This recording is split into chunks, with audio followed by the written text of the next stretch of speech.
Welcome back mga kamaster, and for today's video ay dumating ang ating client galing ng Sweden.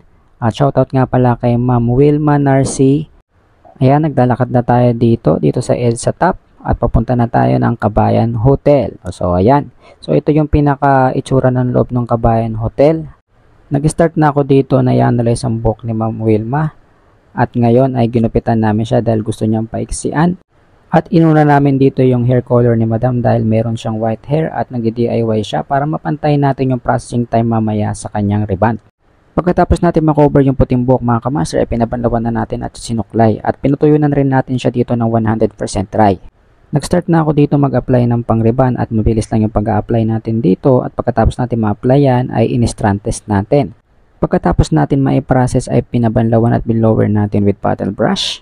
At pagkatapos niya ay nagsimula na ako magplansya dito. So dalawang plansya yung gamit natin dito mga kamaster at alalay lang yung init ng plansya na gamit natin dito. Pagkatapos namin magplansya ngayon mga kamaster is nag-apply kami ngayon ng neutralizer. At binabad natin ng 15 minutes at naglagay na rin tayo ng Brazilian Botox pagkatapos magbanlaw.